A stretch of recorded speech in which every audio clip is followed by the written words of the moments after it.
Hey everyone, in this video I'm going to go over how I do my 3D letters and how I twist them in 3D space. And this is just my method. Everybody has their own method. There's really no rules. I just wanted to show you how I do it. So first thing is being able to draw straight proportional width letters. You really have to have this down before you move on. And this is important because this creates the face of the letter. The face of the letter is the readable part that's towards you. Um, Once you have this down, you can very easily add one directional 3D, and pretty much everybody that's been drawing for a while knows how to do one directional 3D. You just add a vanishing point anywhere on the page, and you draw lines from the edges of the letter towards that vanishing point, like that.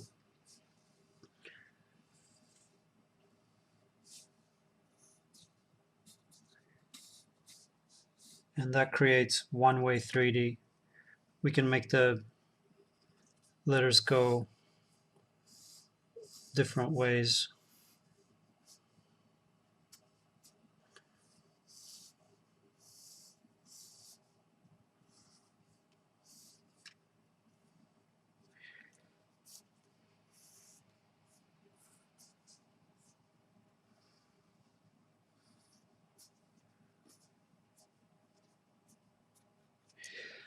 So the A is going towards that vanishing point, and the B and the C is going towards this vanishing point. And you can add this after you finish the piece. It's pretty basic stuff, but you need to know how to do it before you move on.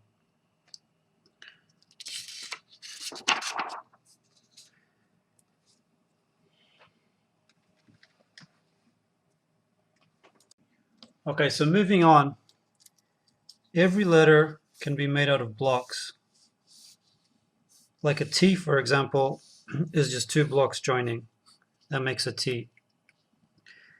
An S is one block, but it has curves. But we can also break up an S into blocks by doing this, by making it square-like. And this is a good way to practice letters when you're just beginning and trying to draw straight proportional letters. So with this T, if we look at it in terms of blocks, we can make those blocks go in different ways in 3D space.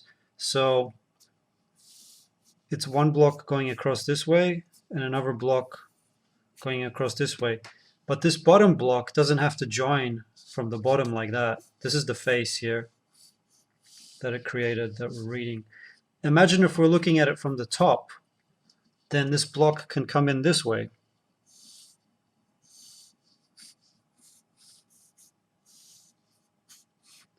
Now all of a sudden,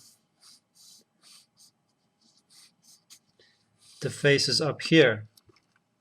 So as you can see, by breaking the letter up into blocks, we can easily twist that letter in 3D space. Let's look at that S again. So an S can be drawn like this, broken up into those blocks. And let's draw it block by block. And remember, when drawing these blocks, there's a part that goes towards us and away from us. One thing to keep in mind when drawing blocks is when it's going further away, it's going to get smaller. Okay? And you can do that to emphasize the depth.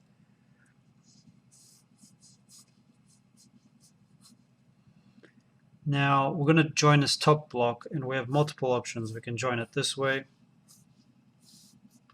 or we could join it this way. actually anywhere on this axis, we could join it.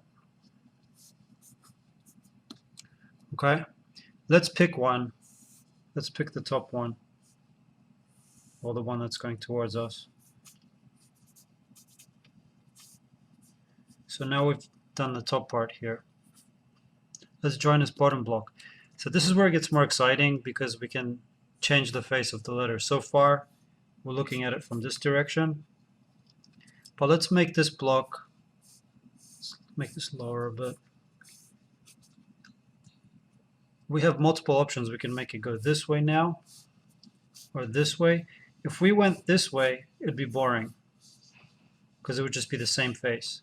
How about we change it up and make it go in, make this block go inside, like that. So now the face has changed. It went from here to here. Now let's draw another block and let's make it go this way. And the face has changed yet again. Now it's up here. Now, and let's keep track of the blocks. So this one is the top one. Here is the side one. And this one is this one. And this one is this one. So we have one block left. And let's make it go down.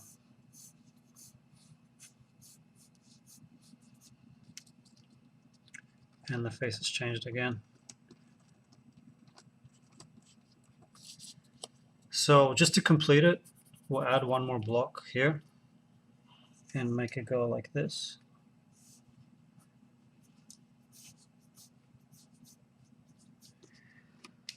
So as you can see, I've twisted this letter. And when you get better at this, when you've been doing this for a while, you can see which parts are bigger and which parts are smaller. So this is obviously going to be bigger because it's coming towards us, and it's going to be smaller because it's going away from us. But the main thing to see is that block by block, I've twisted it. And using blocks that are, they don't always have to be right angle. You don't always, here I just drew it 90 degrees every time. But that was just to show you the point, so you could see the blocks more clearly. You can make these blocks go anywhere in the 3D space. So next thing I want to do is go over the curves. And the curves, I wouldn't attempt to do the curves unless you have this down solid. Okay, so let's draw an S, a curvy S. So first thing, we have to imagine what angle we're looking at it from. So we're going to be looking at it from the top, from the right, so like this. So we're going to see this edge coming towards us, like that.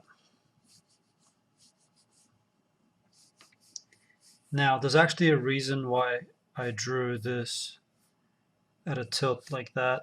Because say I drew it like this, right?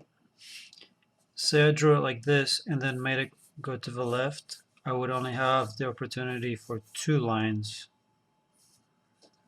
And this wouldn't look as 3D as that, right? This is still could be 3D, but then you would have to rely on shading to make it look 3D. And shading can actually make anything look 3D. But that's a different kind of tutorial. We're trying to make it look 3D just with lines drawing this way. Okay, so making 3 lines visible emphasizes the edges and creates that 3D look. So let's continue the S and it goes down. So let's keep the face here. Let's keep drawing the face. And this edge is hiding now. And since this line is ending here, we have to start a new line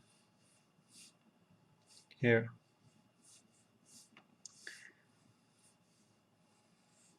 and then we're going up, and since this is ending here, we have to start a new line, so we always have 3 lines everywhere.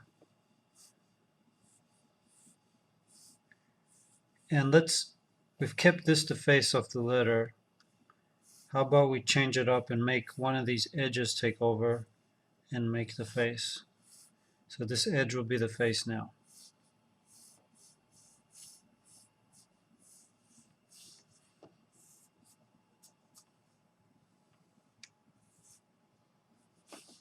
Okay, so now the face went from here to here. Okay. So when I draw these letters, I kind of wing it. I don't really know what I'm gonna end up drawing a lot of the times. I just try to make it fit with the 3D. So I didn't really know how far this was gonna go to the right and um, how it was gonna twist really. It's just a lot of trial and error. But once I have it down, and you definitely get better at this the more you do it. I've been doing letters for 20 years now, but I've been doing 3D letters like this for about 2 years. And I've definitely gotten better. If you look on my Instagram, you'll see how much I've progressed. So as you can see now, it's twisting, like it's showing the face here and then it's showing the face there. Okay. So, and there's always 3 lines visible. So now shading is going to play a big deal. So with shading, you need a light source. And to make it easy, just have one light source. In reality, there's usually more than one light source. But here, we're just going to pick one light source to emphasize, to help us shade. So let's make the light source come from this direction. Let's make the light source come from the bottom. So if it's coming from the bottom, this is going to be bright. And whenever you have a bright side, the opposite of the edge is going to be dark, the darkest. So this is bright and this is dark. And shading with a pencil is actually easier because you can easily change the gradient. So this is bright, so this is going to be dark. You can easily change the gradient. You can make things darker and then easily fade and make them brighter. And notice that the crevices here, they're the darkest because that's where the light doesn't come in. So this whole part's going to be dark because the light's coming from the bottom.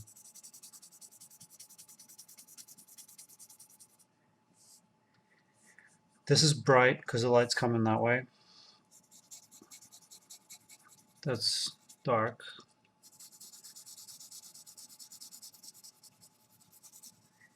This is a little lighter because it twists, so that's a little lighter. And it blends in, and it's really easy to blend with pencil. When you're using markers, you're going to need at least 3 different markers, 3 different shades of a color to do this, and then you're going to have to blend a lot. And that's bright because the light's coming that way. And this is dark, obviously, because it's being hidden behind there. So that's basically it. And there's a lot more that goes on about shading, and actually shade is a big deal too. Here, the shade would be over there somewhere. When you're doing shade, you need to figure out if the letter is on a surface or if it's floating in air and stuff like that. That's a whole different tutorial. So next video, I want to talk about using markers to do the shading. And I use Copics. I usually use 3 different shades of a color. I will label things like the lightest color, a little darker shade of that color, and the darkest color. So I'll label everything before I color it in, and then color it in using markers, and then I'll blend it. And I use Copics, and I spent way too much money on Copics. And I wanted to give you some advice on buying Copics, where you can get them cheaper, which ones to buy, some things about the different nibs on different Copics. There's actually a lot that goes into it. I spent way too much money. As you can see here, I have a lot of Copics. I have a lot of markers in general, actually. And I can give you some tips in the next video on how to shade using markers, and also which ones to buy and where to get them cheaper, how to save money. I wish somebody would have told me before I started buying all these. I would have saved a lot of money. So I'm looking forward to hearing some feedback from this video, and if you're interested in seeing more videos. All right, thanks. See you around.